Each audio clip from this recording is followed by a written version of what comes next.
8 दिनों तक कांग्रेस सरकार ने मुझे जेल में रखा। 92 में पुलिस के डंडे खाए, दाहिनी कलाई मेरी टेढ़ी हो गई, आज भी टेढ़ी है। यहाँ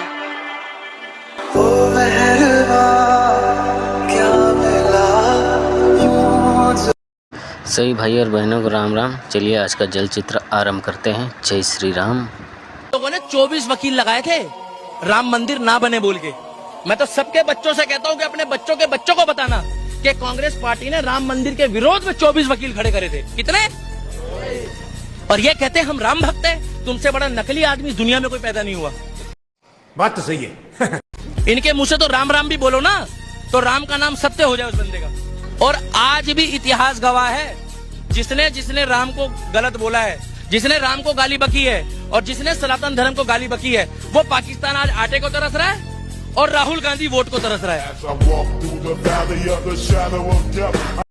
तो चोरी नहीं हो रहा है वोट का बाबा, नहीं हो रहा है। पहले होता था, पहले बूथ लूट होता था।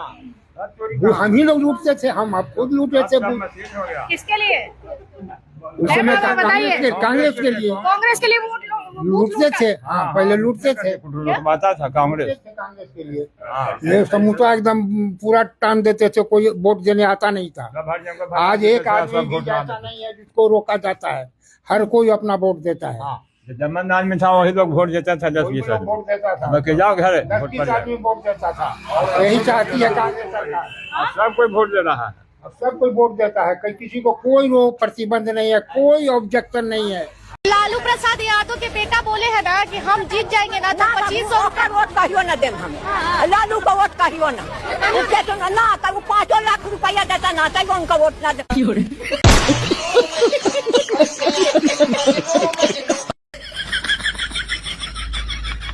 5 लाख भी दीजिएगा तो वोट नहीं भेटाएगा। इलेक्शन से पहले बेटा आपका ईडी से गथाएगा। अभी आप खटिया पर 2-4 साल हगिएगा और तमाशा देखिएगा। इतना तो आप जानते हैं कि मोदी संग बिहार है, तेजस्वी आपका कंकड़ है, मोदी एक पहाड़ है। इसी का बटन दबाइएगा तो कमल पर ही जाएगा।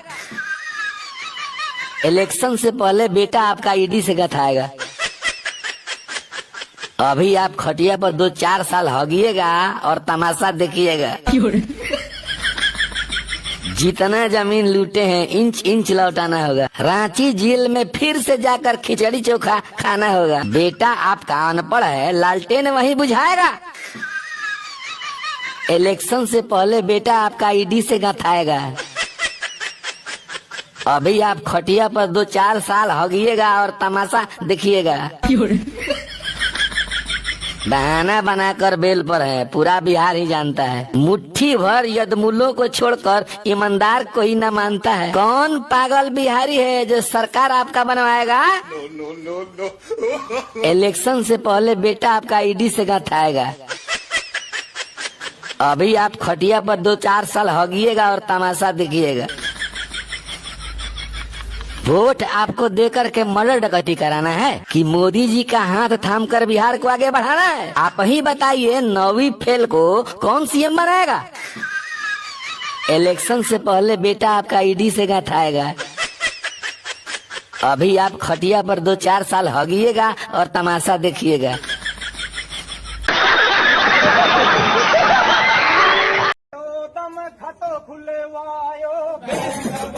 अरे कैसे नाच रहा है? हमारे नाचने का भगत है हमारा। हमारे पप्पू ने तुम्हारे सभी संगियों को और खासकर तुम्हारी भाजपा को चैलेंज कर दिया और चुनाव आयोग को भी। नहीं, क्या चैलेंज कर दिया?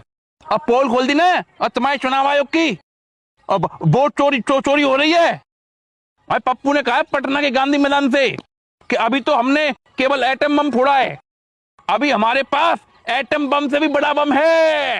बैगन। अबे क्यों झूठ बोल रहा है? हमने देखे तेरे पप्पू के बम, तेरे तो सूखे हुए बम है। बात तो सही है। कैसी बातें कर रहे हो? हम हाइड्रोजन बम की कह रहे थे हमारे पप्पू जी तो। अच्छा, उनके सूख तो गए ही हैं, तो सबको पता है। उम्र हो गई 58 साल की, सूखेंगे ही अब। तुमसे बात करना ही बेकार है। राहुल गांधी जी को ना तो बहू मिली है और ना ही बहुमत मिलेगी।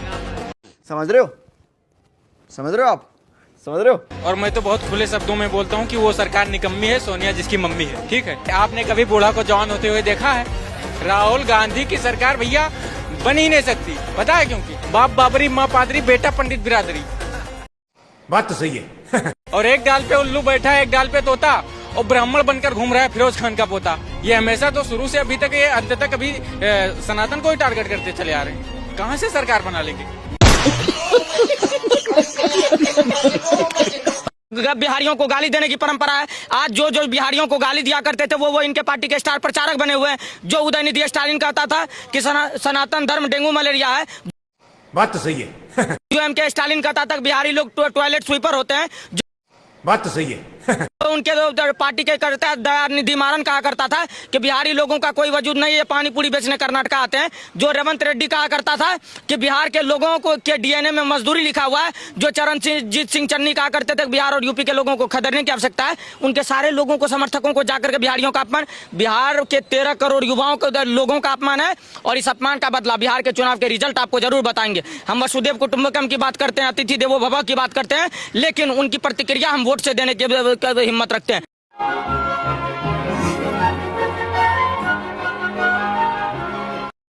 अगर आप लोग चैनल में नए हैं तो चैनल को लाइक और सब्सक्राइब जरूर करें। आपका बहुत बहुत धन्यवाद। जय श्री राम।